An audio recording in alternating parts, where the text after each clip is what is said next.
All right. I think it's a good time to get started. All right. Hello, everybody. Welcome to this virtual Ends and Stems event. My name is Prin. I am the event organizer. A little bit about me. I'm a current graduate student and dietetic intern with Penn State. Currently working on my clinical rotation with my dietetic internship.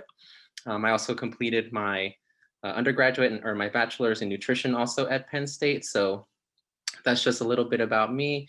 So we've been organizing this event for quite a few months now, and so it's kind of all culminating together. So thank you guys for joining us. Joining us tonight for this event, we have Miss Allison Mountford. She is the founder and CEO of Ends+Stems, which is an organization dedicated to sort of minimizing food waste and reusing food scraps. So she's taken the time to be with us here tonight. So I think I'm going to turn it over to her and let her introduce herself. Hi, everybody. I'm Allison. Thank you for coming out this evening, and Prin for asking me to be here. This is my favorite topic, and I'm so excited to dig in with you all today. So as it said in the beginning, if you have any questions, make sure you put them in the chat as we go. Sometimes it can scroll pretty quickly, so Prin's going to keep his eye on it, but I love rapid fire questions, so throw anything at me, and I'll be honest if I can't answer it, but I'll do my best to take it in whichever direction you're all interested in. So I started my career as a chef, actually. So I came to food waste from a cooking for people perspective. So I lived in San Francisco for the last 18 years. I literally just moved to Rhode Island last week. But for the last 18 years in San Francisco, I had a personal chef service and a cafe. We did meal delivery, and I had a big catering company. We did both private and corporate catering events. And it was through that experience of cooking for a lot of people and running a business, and a bootstrapped business at that, where we couldn't afford to waste any food, that I got originally introduced to the topic and sensibilities of not wasting any food.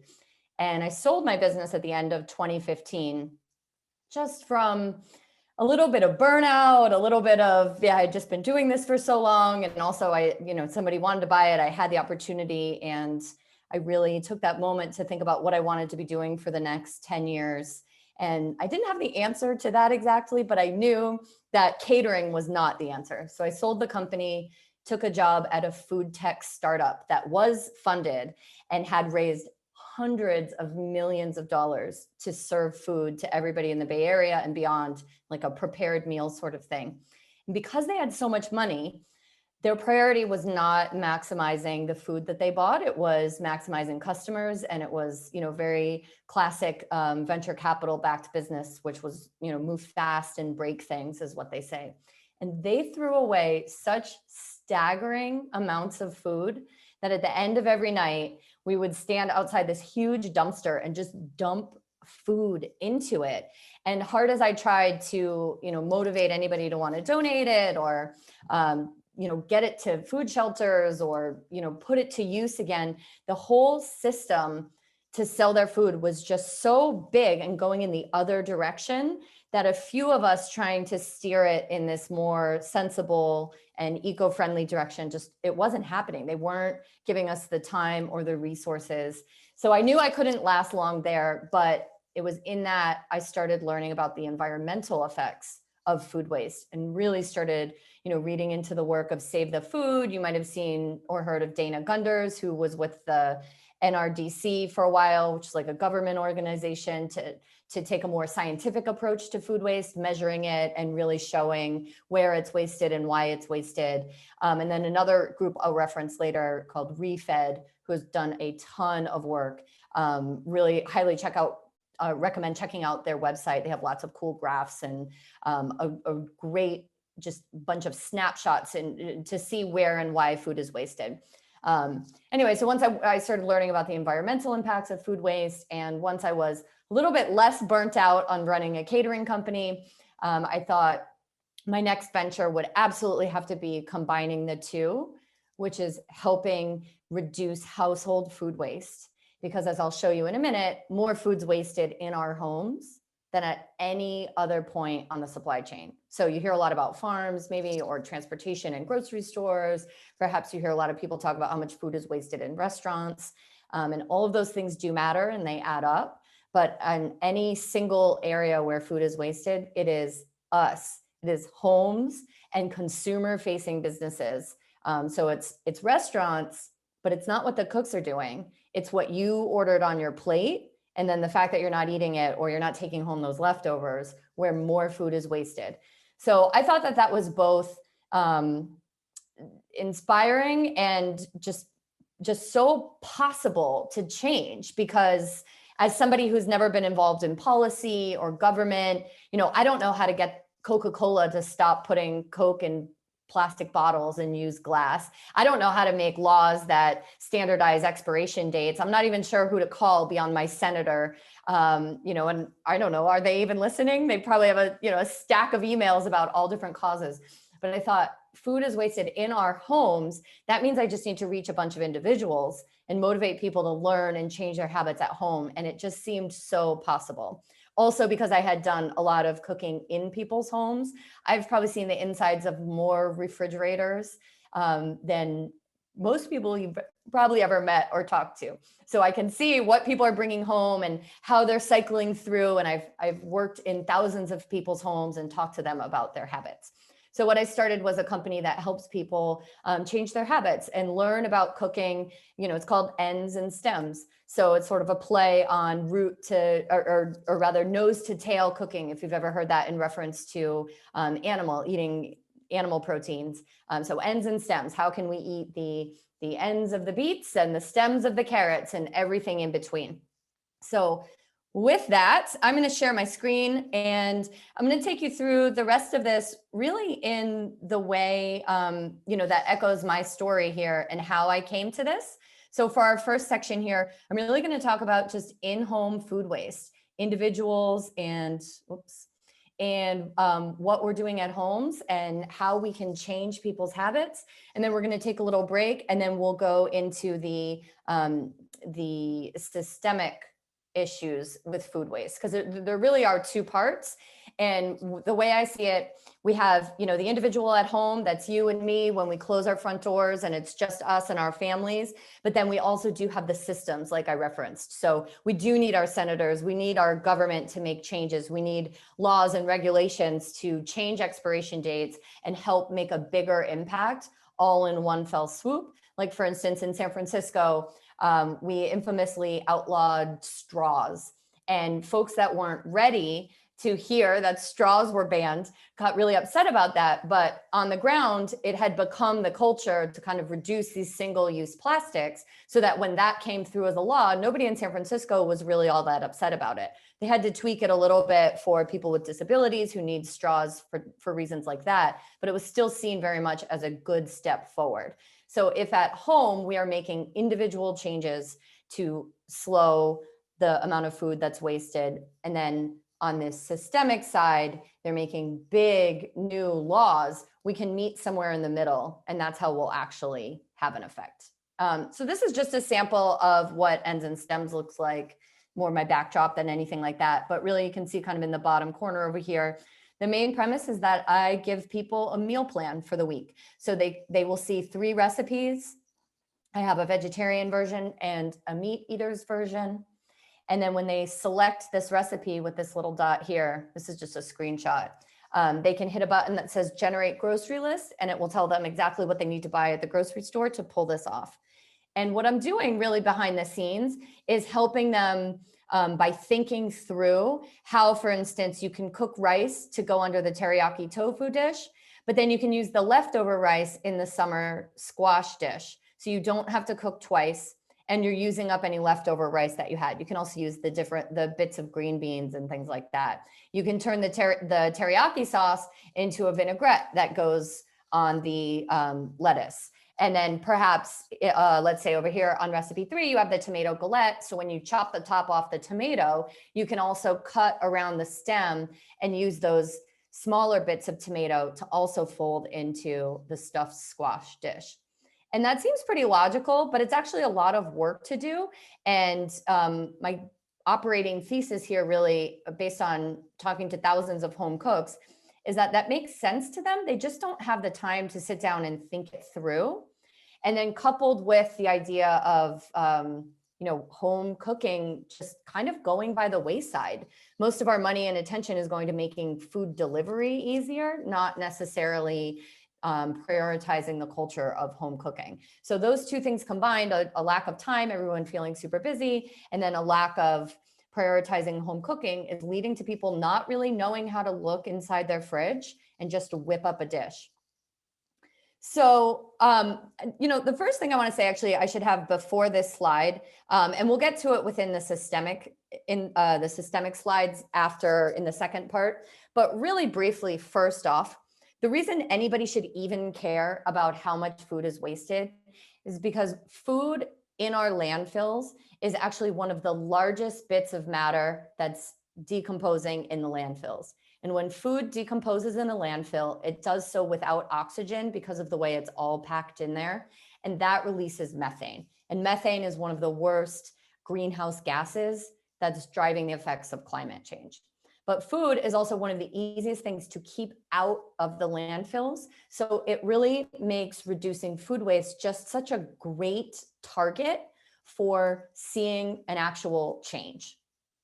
And by putting food into a compost, for example, the way you rotate a compost, it can decompose with oxygen, which doesn't release methane. So it's slightly better to put it in the compost, but we'll get to this in more detail later. But for many other reasons, it's obviously better to eat it once we've grown it. That's like, in a nutshell, why you should care about how much food gets wasted. It's a great toehold into stopping the effects of climate change. It's a really, really good place to start. Okay, so one of the big problems that we have in changing or reducing the amount of food that we waste in our homes is called the eco-gender gap.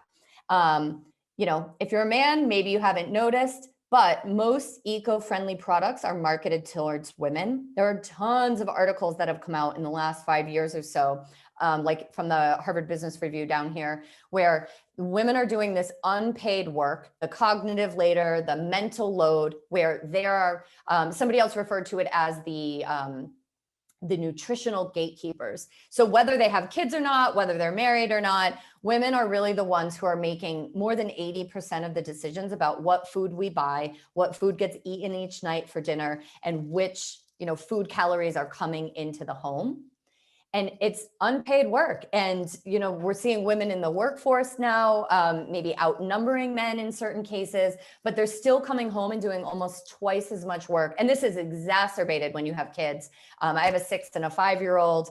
And as much as, my husband is, I think, actually better than most as a partner, there's still a lot of this work that I do that he doesn't do. And it's just so ingrained in our society in the United States that women are doing all of this work. So as companies are leaning into it, women report having this feeling of really having to carry this extra burden. So not only is it feed your family tonight, feed your kids something healthy, don't overeat, don't make sure you eat enough vegetables, but then we're also throwing onto them, oh, by the way, you should be more sustainable and save the world too. And it's frankly exhausting. So the other reasons that are reported for reasons that food go to waste in our home kitchen. I bet you'll relate to these if you want to. If I miss any here too, definitely put them in the comments and let me know. Or if you relate to any of these, shout them out. We'd love to see. But buying too much. We buy random things we don't use. Who goes down the aisle of their grocery store and just plucks things off, or, ooh, this is on sale, or, ooh, those strawberries look nice, and you just pop them in your cart without really thinking through whether or not you'll eat them, or figuring out, oh man, I just bought 6 apples. Do I really need a pint of strawberries and a pound of grapes too? It's too much fruit. We buy aspirational vegetables. This phrase, aspirational vegetables, cracks me up all the time, but it's so true. There's an amazing meme about it. It's something to the effect of, I almost left the grocery store today without buying spinach that I'm going to throw away in 2 weeks once it gets soggy. There's another great one about the broccoli staring at you from the back of the fridge while you just grab the unhealthy foods in front. So we think we should buy these things, but we're not practiced in actually preparing vegetables and making them part of our meal. So they go to waste. Takeout is easier. What I was saying before, so much money is going to fund businesses like DoorDash and any of these, which aren't necessarily bad in and of themselves, but the meal kit services and just other ways to make food easier rather than to make cooking and planning easier.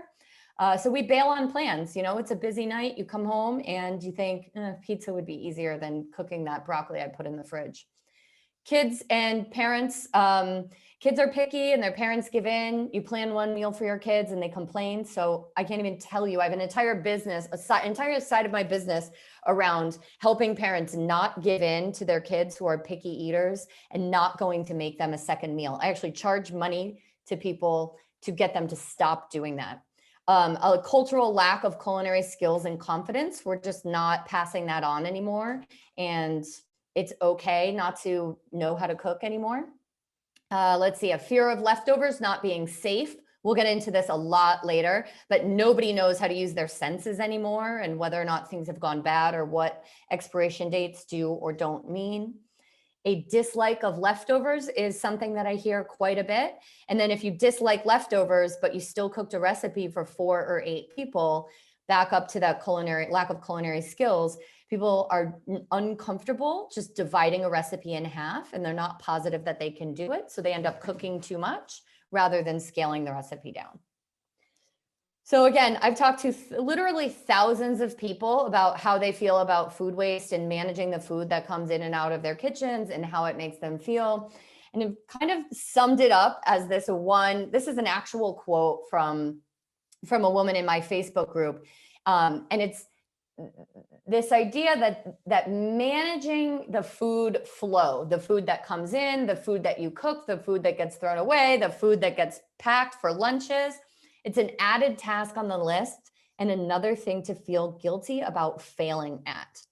So when I talk to people about how much they care about food that's wasted or why they aren't taking action, if they report that they care about food being wasted, but also that they waste a lot of food, what's the delta? Why aren't they making changes?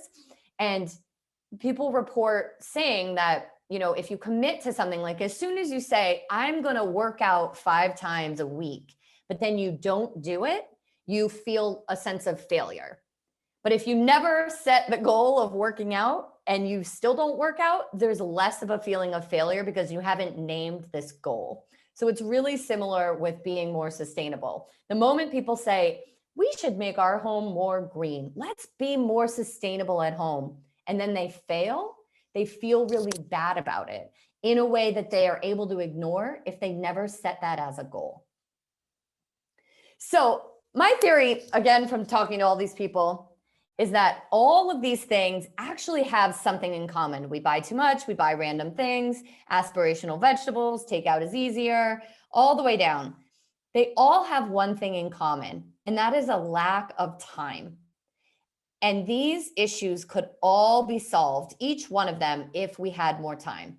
You buy too much? Well, if you wrote a grocery list or thought about what you were buying ahead of time and you spent more time on it, you wouldn't buy so much. If you had time to learn how to cook vegetables and healthy foods, you wouldn't have aspirational vegetables. Bailing on plans, takeout is easier. If you had unlimited time, you might not have this feeling. Lack of culinary skills, you could take a cooking class if you had more time in the week. You could, watch YouTube and learn how to cook and improve your skills.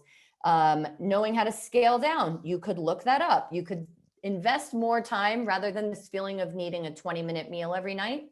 If we could put more time into it, then all of these things are really the same issue. But there's still problems, right? We do have a lack of time. I feel very busy all the time and like I have a huge lack of time. So what are the real issues that are happening? I've kind of sussed out. So these are systemic issues, but these are individuals' systemic issues. So these are household systemic issues and more like the culture of America, the systemic issues, less. Later we're going to go into the government systemic issues and things like that, actual farming and stuff. But your household systemic issues, we have accepted mom is at the bottom of the priority list. I know a lot of you are in school and maybe don't have kids yet, but I'm sure some of you do. This idea that we just accept that mom is last the mom guilt of just feeling like you can't raise your hand and say, hey, I need more time or I need more help is really real and very intense. The expectation of pickiness in kids is just out of hand. Every single TV show shows picky kids and we just accept it, and we could work on changing that. We could normalize cooking competency. Let's bring back home ec, right? Let's bring back cooking in school. Let's prioritize being resourceful and knowing what to do in the kitchen. It was only really my grandmother's generation, who was in maybe middle age in the 1950s and 60s. She knew how to cook. And it was really then that we lost that cooking competency. So it's not too far gone. We could start to bring it back. And that's sort of tied up with the idea of making cooking valuable rather than making delivery valuable. How can we get people to invest in companies that prioritize these hands-on skills rather than giving all the money to delivery businesses just to make food faster and easier? Let's keep working on an equal division of labor at home, which goes into the workplace. Some of you, I'm sure, are going to start businesses, or maybe you're going to work at big corporations. You're going to be in the hiring departments. Let's pass some gender equality, parental leave, equal pay. And we haven't been able to pass that since the 70s, and it's really, really way past time to do that. And that would trickle down into issues like food waste. It really would make a difference. Intersectional environmentalism is huge. We need to promote a diverse section of voices and stories. Even, in this presentation so far, I make a lot of generalities about what American culture is, what mom culture is, and that obviously is, a slice of my middle class white female upbringing. And that is not the whole story. That is my story. That's a section of stories. And, it's a story that gets actually way too much attention. And we need to really be promoting diverse voices and hear what their problems are. The truth about climate change is that it typically is people of color and poor communities who are going to be facing the negative effects of climate change first.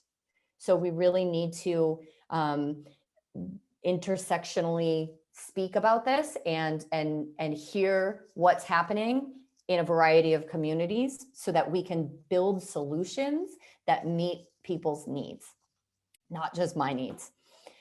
Businesses and employers, we need a balance of time. We need to be able to work from home. Let's take some of the downsides of COVID and turn them into an upside by letting people work from home and be more varied where they get their work done.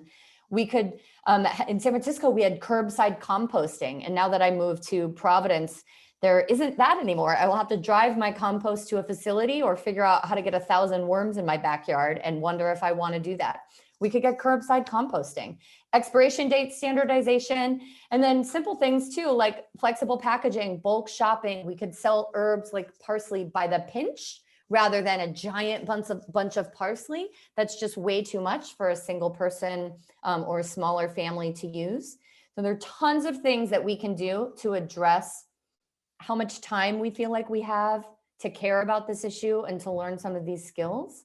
And then we can really start chipping away at these issues in all of these ways. So if any of you are business students or influencers or thinking about how you can tackle food waste in your own lives and in your own communities, look to some of these cultural, individual, systemic issues and see what kind of changes you can make with those. All right, that was a lot. I talk fast. And I'm gonna throw it back to Prin. He has a question for us, and then we're gonna divide up into breakout rooms. And then we'll come back after that and we'll talk about some systemic issues as well. All right, thank you, Allison, for that. So I'm going to be posting the question in the chat.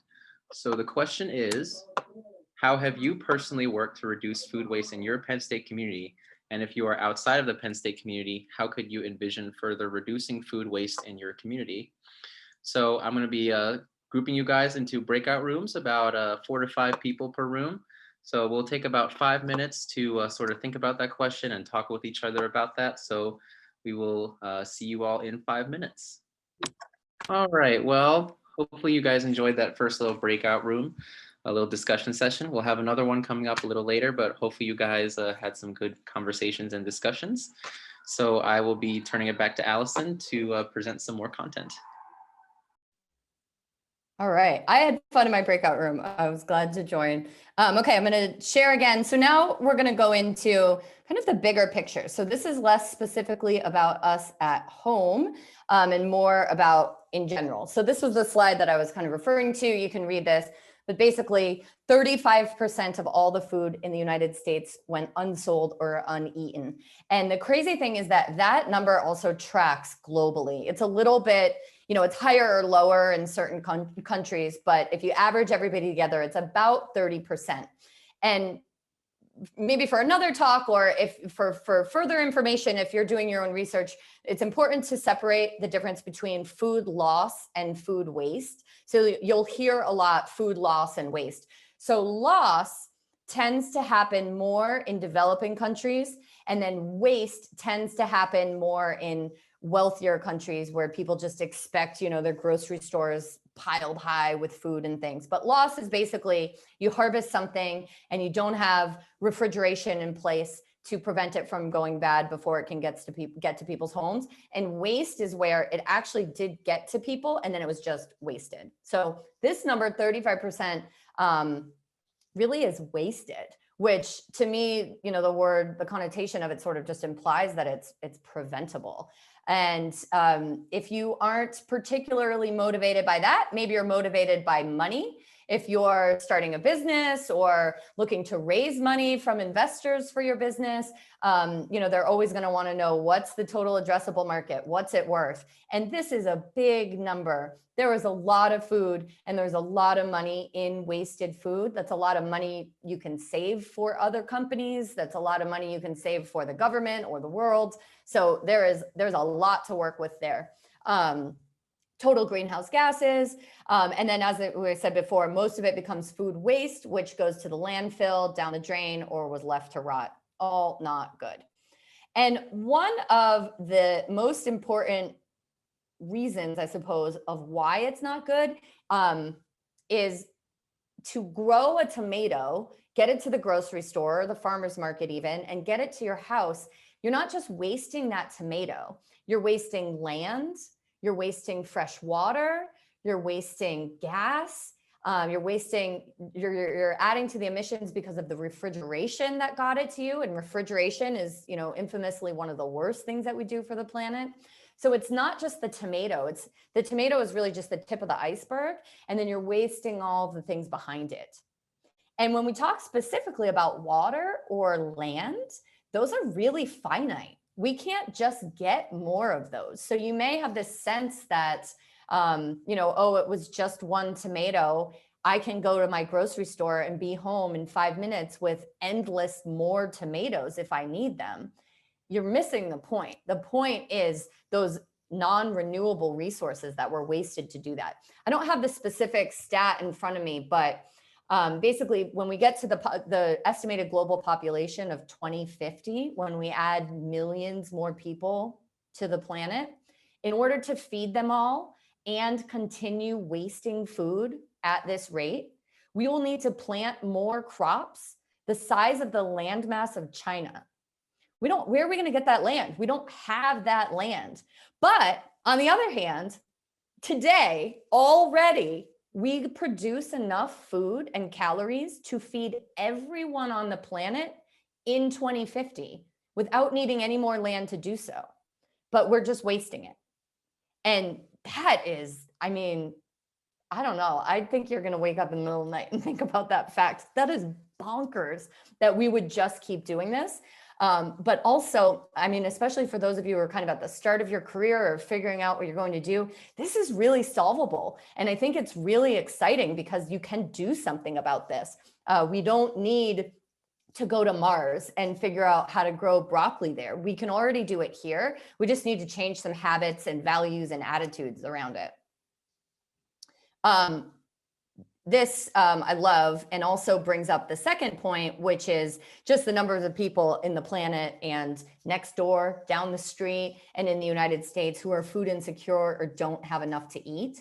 So you're not wasting food at home obviously does not immediately get that food to people in need. And this is what we started talking about in my breakout group.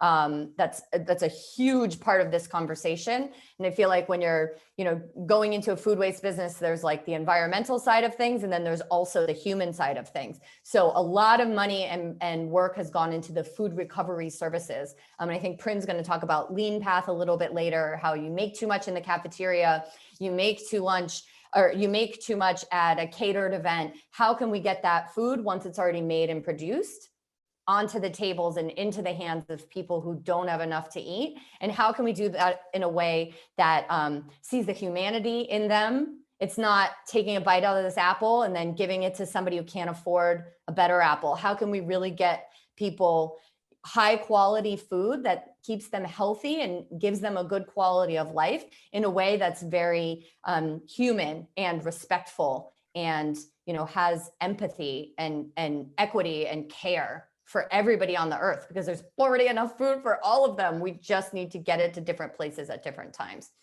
And this is one of my favorites, especially when we talk about composting. And again, I am no expert at composting. I was joking with the group I work with called Stop Waste in Alameda, which is like Berkeley and Oakland in California, about what a challenge this is going to be for me, because I've been a food waste advocate who composts all the time. But I had a service that came and picked it up in a trash can. It was very easy to compost. And this summer, I'm really going to have to put my money where my mouth is and figure out how to compost. But one of the biggest things that come up when you talk about composting is people feel sometimes like they're getting a free pass, like, oh, I'm not putting this in the landfill. It's okay to waste because I'm composting. But check out this food hierarchy period. Composting is only one step above landfill. It's all the way down here with least preferred. And by far, if you've even seen like reduce, renew, recycle, we've been saying that since I was a kid in the 80s. Now it's really refuse, reuse, reduce, recycle, because it really has to start with refusing. And that's where what I do in helping people meal plan at home and decide what to buy at the grocery store really matters. Because do you need a pound of grapes, 6 apples, and a pint of strawberries? Probably not. That might be too much before you go to the store the next time. So if you refuse one of those and buy less, it's the easiest way to personally not waste food at home and also save money. So it's a real win-win.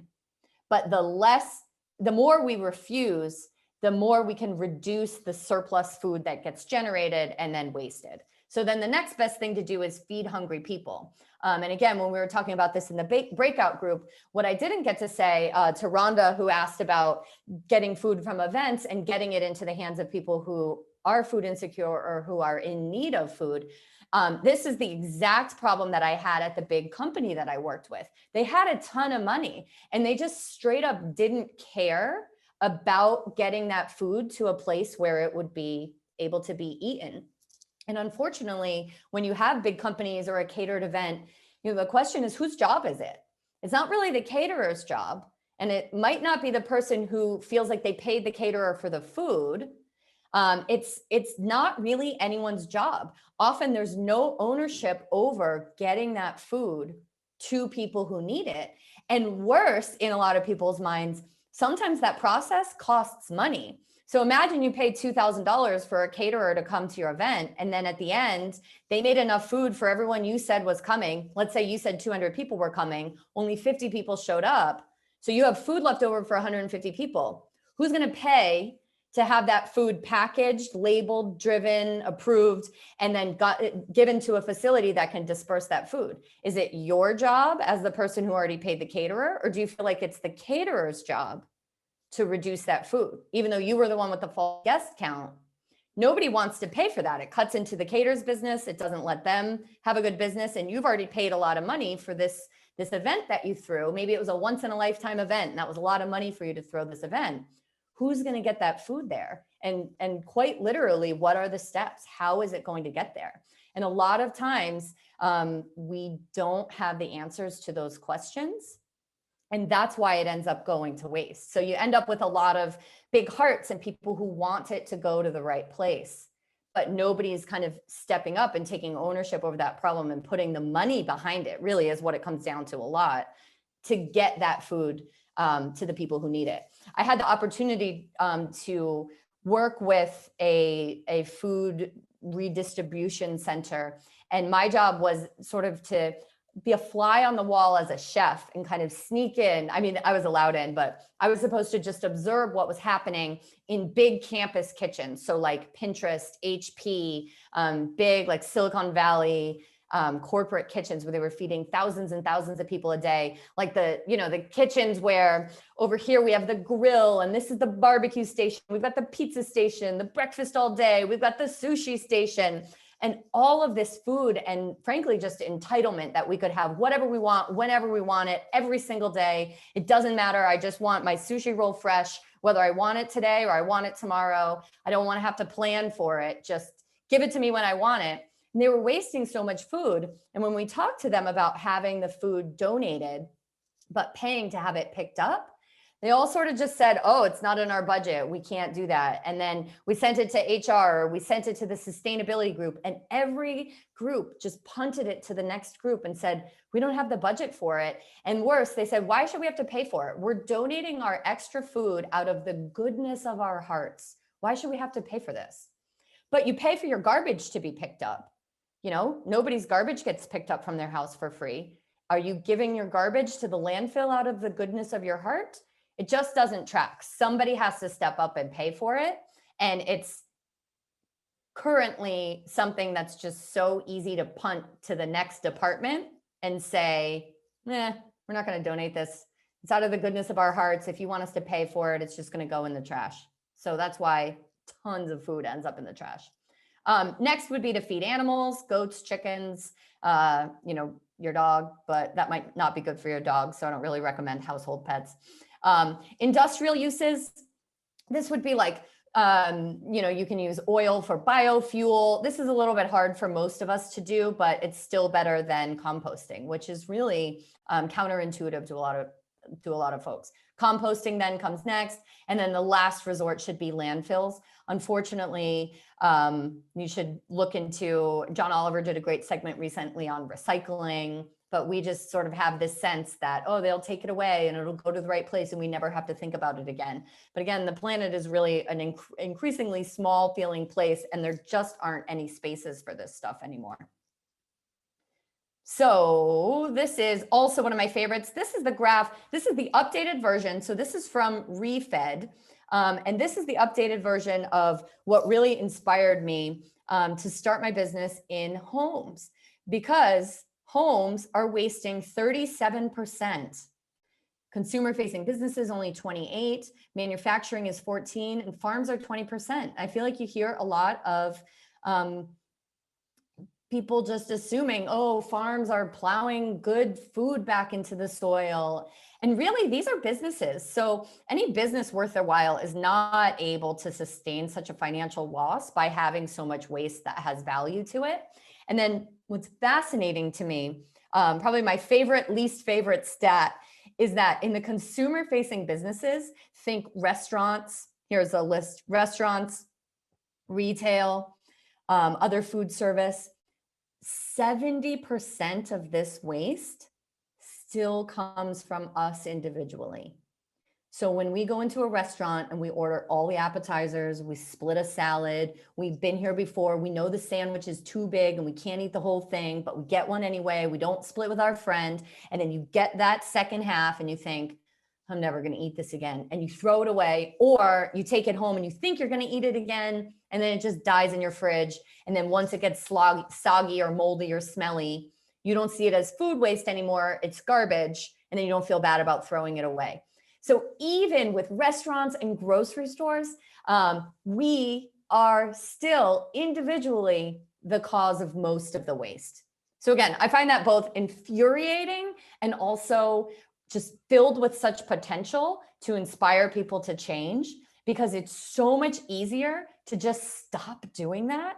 You save money even than it is to try to talk to your government, which, by the way, you should still definitely do. But it's so much easier to start making these individual behavior changes because you can start right now. You can start at your next meal. You can start for breakfast tomorrow by eating that banana that you know you're going to throw away in 2 days, but you already bought and it's still sitting there. Just eat it.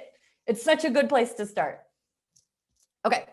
So all of those things are the causes of surplus, right? So farms, and you can go into detail. I highly recommend Refed for all of this. They go into all of these things, but farms, cosmetic standards, high costs to pick food, but then it's low cost to sell it because we don't value the real cost of what it takes to grow a tomato and get it to the grocery store.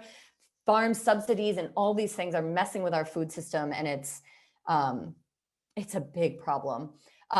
Manufacturing, this is where there's edible byproducts, like maybe the potato peels from a potato chip company. Retail, this is that consumer demand. There's so many psychological studies done where if you go into the grocery store and there's one bell pepper left, instead of going, yay for me, I got the last bell pepper, you look at it and you go, ew, gross, what's wrong with that bell pepper? I think I'm gonna buy mushrooms today because it's the last one there. You think it can't possibly be good, even though it probably meant all the other ones were flying off the shelf. We have such a weird thought about the last one. And so because of that, grocery stores make that big towering pyramid. And if you ever go into a grocery store that isn't just absolutely filled with abundance, you wonder what's wrong with that store, or if it's a low cost market or a lesser market, when really that's just this feeling of entitlement that we have. And so much of that leads to waste. Retail is expiration date labeling leads to 50% of waste. Eggs, right? Eggs have an expiration date on them. Eggs are good for easily 5, 6, 7 weeks after that expiration date. There is nothing, not one thing about the dates on anything with the sole exception of infant formula. That is quite literally the only product in the entire United States that has a date label on it that refers to safety of consuming it. Every other use by, sell by, best by, freeze by, eat by, all of those dates are for batching. They're for the manufacturers to know when they made it so they can put it on the right shelf. They're for grocery stores to rotate their stock so they put the newer stuff behind and the older stuff in the front. None of that has to do with safety as somebody who's going to eat it, with the exception of infant formula. All of those dates don't mean anything. But as we get further and further away from food, we don't rely on our senses anymore. Have you ever wondered, is this milk bad? And you sniffed it? I have this thing, as soon as I say that in my mind and I sniff it, I think, oh, it's definitely bad. Because you freak out and you smell maybe the rim, but you're not actually testing to see if it's bad. You look at the box of eggs and you're like, these expired last week. Are they bad? And what do? You don't know, right? So you throw them away and you buy new eggs because you think you might get salmonella and be really sick for 3 days, or you could just pay $4.99 for a new box of eggs. But that leads to food waste because there is no standardization of date labeling, and people don't understand that all of those dates have nothing to do with food safety. Things like canned goods, you should look and see if they're dented or rusted. You know, it's like in any of those end times movies, when you find somebody's secret stash in their basement and you see the canned goods, that's when we're really going to be tested, right? Anything with a bulge on a can, you don't want to eat that because that can mean botulism. But it's a completely different set of skills we need to learn about food safety rather than just relying on manufacturers' expiration dates. Food service, again, this is my favorite. 70% is wasted on consumer plates. It's all just us. And then in homes, a lack of awareness and skills to plan bulk purchases. Don't even get me started on Costco. They might give you a good discount on gas, but oh my God, people go in there and you're like, oh, 6 pounds of carrots is only $2. I must have 6 pounds of carrots. Do you want 6 pounds of carrots? Do you juice them? Will you eat them? So much waste comes from bulk shopping and a feeling of getting a deal on this big purchase. But again, if we can just look at the bigger picture and the true cost of what those carrots were, are you really getting a deal on them? Or should you just spend, $4 to maybe get 1 pound of carrots and know that you can eat them? And it's just so counterintuitive to how we've been thinking about food for at least the past 3 or 4 decades. And we need to go back to an older way. Okay, and on that note, I have overspoken and it is Prin's turn. So I'm going to stop this and send us back to our next breakout room there. All right, thank you, Allison, for that. So I'm going to put the next breakout room question in the chat. So just give me 1 second. All right. So the question is, from what you have heard so far, what are some areas in which you could modify your behavior to help minimize food waste? So again, I'm going to break you guys out into breakout rooms, about 5 minutes to talk. So have fun. And here we go. All right, looks like everyone is back. So hopefully you guys had some good conversations in your breakout rooms and that you guys enjoyed your time in those breakout rooms. So now we're going to take some time to basically open the floor to everyone here to ask any questions that they may have. You can feel free to ask Allison or myself. You can unmute yourself, or you can put your question in the chat and then we can answer them for a few minutes. So we're going to take some time for that. So does anyone have any questions so far? I'd love to start with Tracy's question. She asked it right before the break, which was just further about expiration dates. How long is too long to let food sit?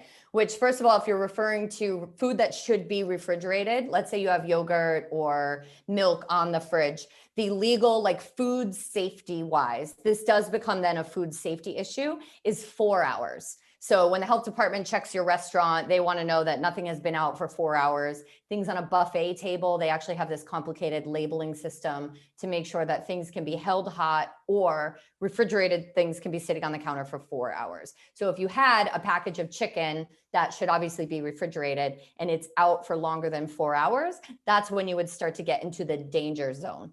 And food service wise, you couldn't serve that to people at home. If you're going to cook it and you cook it to an appropriate temperature, which is like 170 degrees, then it may be okay at home. And then the ketchup, you have a 5-year-old bottle of ketchup, it's almost definitely fine. I mean, if anything got in it, or it was unscrewed, or it had a moment where it was in and out of the fridge, it might be a little iffy. But it's probably fine. And this is where we really need to learn to use our senses again. You can smell it. You can look for any signs of bubbling or mold growing is a really bad sign. So those would be things you want to avoid. Really bad smell or different smell. Sometimes you have to take it out of the bottle to really smell it better, or any sort of discolorization. Those would be things to look at too. But we are very lucky in this day and age that we can just Google it and say, what does ketchup look like when it's gone bad? And you'll get an image of almost anything instantly, and you can kind of find out. And then the other thing is, I'm not extreme about this. So I really think the bigger lesson is to figure out, why did it go bad? Why did I have too much? And how can I prevent it next time? Because throwing away 1/2 bottle of ketchup isn't going to make or break the future of our planet. But if you scale that action up by everybody every day, that's when you can have a really big impact. So the important thing, throw something away. It happens to me too. I have a kindergartner. She wastes food all the time. We talk about it and we mold her habits so that she can be better later. So we just do the same thing as an adult. Why did we throw this away, and how can I prevent it next time? And then if you do that, you're already ahead of the game. Yeah, I'm just reading her question, that my mother-in-law's cabinet is the same. We go in there and play the game, like, what's the oldest thing we can find in her cabinet? It's like 18-year-old peanut butter and pickles from when my husband graduated high school. The green onion stalk, how much of the green onion can you eat? And it is the whole thing. If it gets really, really long and woody at the top, that might be better for a sauce or a stew, or put that into a soup. If it starts getting brown, or it starts peeling because it's been in there a really long time, you can still eat it. It just might not taste as good. And you can really eat all the way down to the roots. When I had cooks working for me in the kitchen, one of my biggest pet peeves in the world was when they would line up the green onions and just lop off the bottom and lop off the top, just wasting food on both ends. That's, if you wonder what I have nightmares about 6 years after selling my catering company, it's that. Adam, stop doing that. And you cannot eat the seed of the avocado. You can try to grow a plant out of it. You can use avocado seeds to dye your clothing Fun fact, avocado seeds dye your clothes. Any guesses? Pink, pinkish brown. It's wild. Yeah. I've tried a bunch of times, but you can do like natural dyes and things. But no, avocado seed is a really good example of non-edible food waste. So same for me, like with bananas, you can actually technically eat the banana peel. And you can make bacon out of it. You can grind it up. You can put it in curries. There's a whole bunch of stuff you can do with the peel of the banana, but you have to learn and work at it. And it feels more of, it feels like advanced. So when I talk about reducing your edible food waste, I mean your kind of basic things. Same with eggshells. You can actually eat eggshells. You can powder them up. They give you protein, but that's advanced. If you're throwing away bananas, like the main fruit that we all know and love, and eggs, start there, and then you can get advanced later. But avocado seeds, as far as I know, there's no part of that you can actually eat. Do you try to encourage your customers to shop local to farmers markets? I love this question, and I do very much. So my business is sort of like one of those meal kit boxes, but I don't mail any groceries. And I never want to. There's no amount of money you can give me that would make me make a fulfillment center to mail food across the country. Instead, I try to give people the recipes and the grocery list so that they can shop at their local market. So I do think the best food you can get is not even necessarily organic, but it was grown near you or at a place where you can talk to the people who produced that food. I think it ties you to the food system. It's going to taste better if it hasn't been shipped. My stepmom used to say how the strawberries that she buys at the grocery store are always not very good. And it's because they're being shipped all the way. And if you probably from Mexico or maybe even from California, and if you can get them closer to when they were picked, they just taste better. And without being elitist about it or extreme about it, it just brings a little more enjoyment to your food when it tastes great. So I know that's not possible for everybody, but I do think if you can support your local food producers, sometimes you'll save money and it'll taste great. Can you freeze I saw another good one up there. Can you freeze a tomato raw without blanching or cooking it first? Yes. So I call this my lazy marinara for sure. So sometimes, especially in the summer, if you have too many, you can just dump them all in the freezer. And then what I would do to them later is roast them and sort of pluck the skins off. Roasting them will concentrate the flavors again. So when you freeze anything, you're kind of adding water or liquid to it. So if you then roast it after that, it'll kind of concentrate those flavors, and then you can use it to make a marinara or roasted tomato soup or something. But definitely in the summer when you're overwhelmed by tomatoes, if you don't want to, start a pasta sauce factory at that moment, you can easily just throw them into the freezer for later. First steps to get dining halls to distribute food that is thrown out or composted at the end of the day. I love this. So I loved being in college, and it already feels like a long time ago I was there. But I've done some work with the students at Stanford. I got to work with them. It was maybe 2 Earth Days ago. And they were called the Students for Sustainable Stanford. So we did this awesome food waste project and this was pre-COVID. So I don't know what your dining hall is like now, but they went in and they made some signs and banners, hung them up for Earth Day. It was like no food waste in the dining halls. And they stood by their trash can.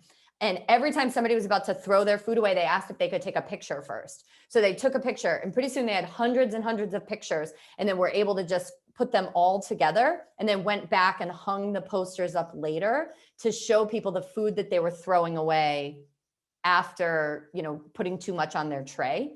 And they got people to sign up. I think we had 250 students pledge to do their part to reduce food waste. So that is not the industrial side. I think you're kind of asking also about getting the dining hall to do it. You could definitely, I know Penn has, I think, worked a little bit with Lean Path or the people at the dining hall. You can find the folks who are in charge of that and just start asking them, ask if you can volunteer, ask if you can watch what's happening.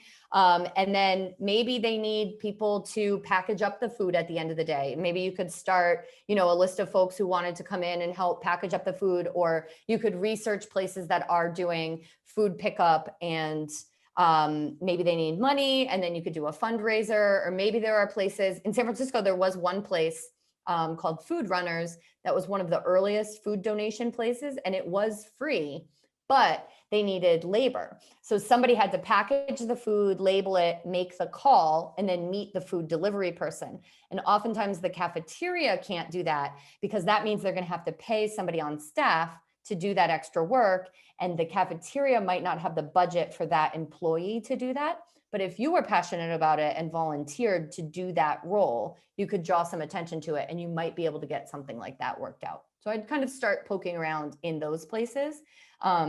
The other secret is that chefs and cooks and anybody behind the scenes of the kitchen really does not like food waste. They're very upset by it. Number one, just because that's their medium and that's what they work with.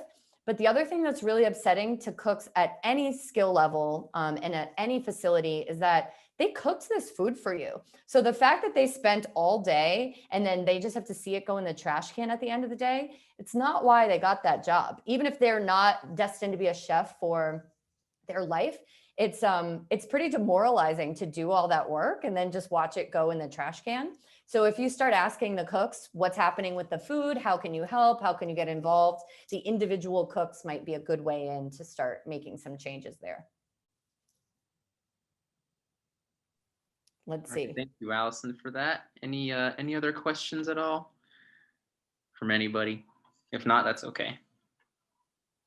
You can always find me on Instagram too. I think Prin shared my information and I get really bored on Instagram just posting pictures. So if anyone wants to DM me or ask any questions on any of my pictures on Instagram, I always try to answer there because otherwise it's just me posting pictures and that's boring. All right, well, if no one has any other questions, then we're going to kind of get into the sort of wrapping up portion of this talk. And I'm actually going to be presenting a segment that I came up with. And that, all right, so you should be able to see my screen now. So I'm calling this segment sort of bringing it back. So sort of thinking about how can we take what we have heard so far from Allison and sort of bring it back to the level of Penn State, or if you are outside of Penn State, how can we bring this to sort of the level of your local community? So, oh, here we go. So to start off, I'm going to sort of integrate some work experience into this. So I know one of my coworkers is actually on this call right now, so they'll know what I'm talking about.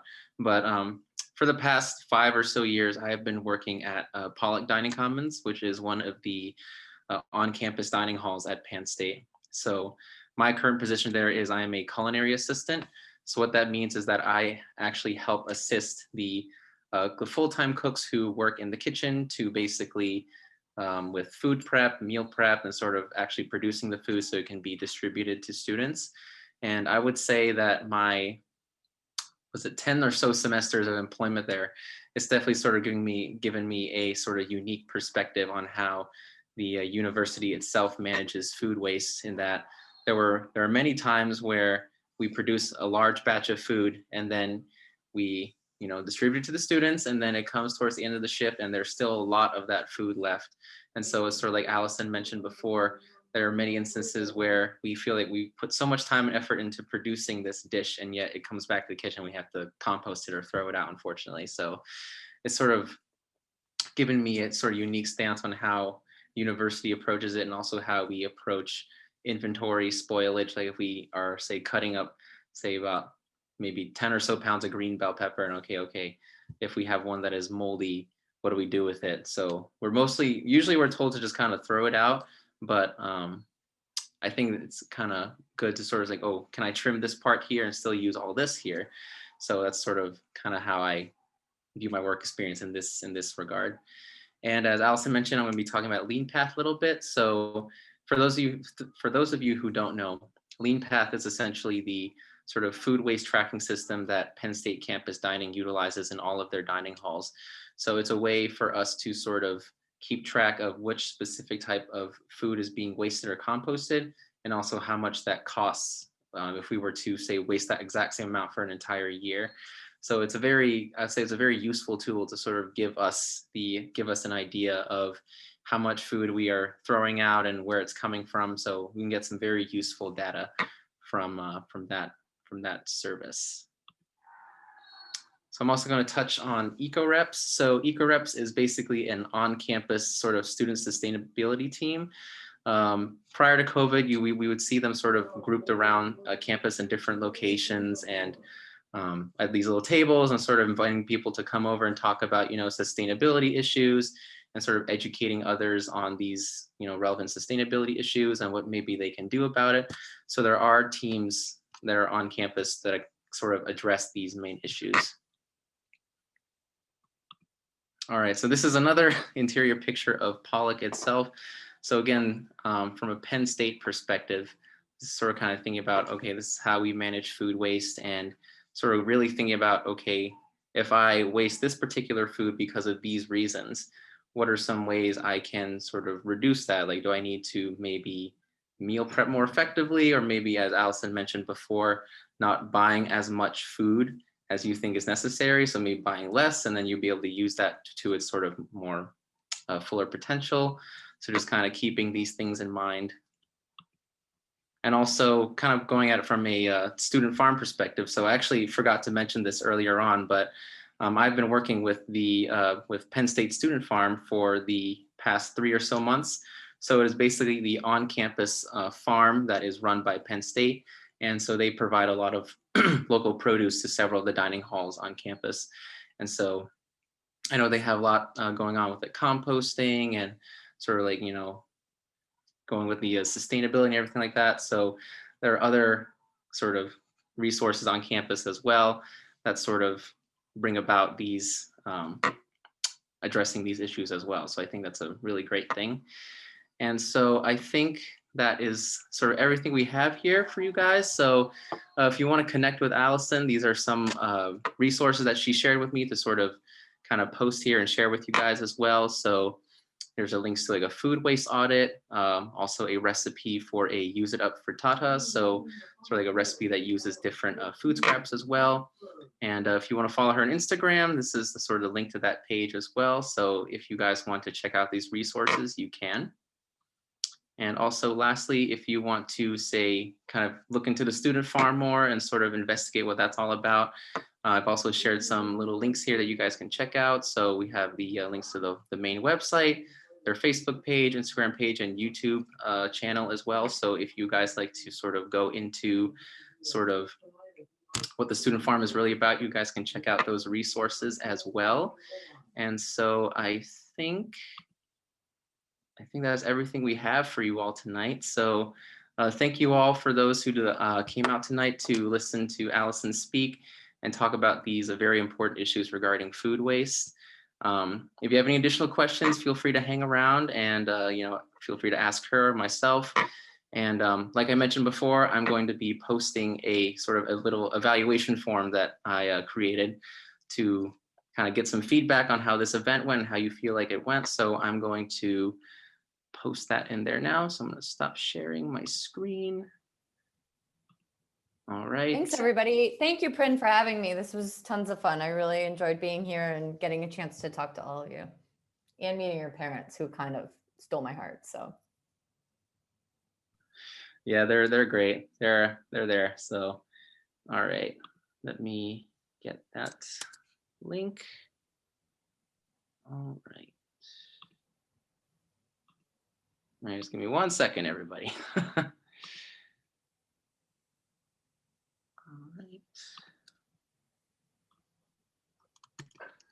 All right, there it is. So if you guys have some time, we greatly appreciate if you guys could take some time to fill out this evaluation form just to kind of give us some feedback on how you feel this event went. So again, thank you everybody for coming, and hope you all have a good night. And again, if you have any questions, feel free to hang around for a little longer. We'll be on here for a few more minutes, but I think that's everything we have. So thank you all for coming.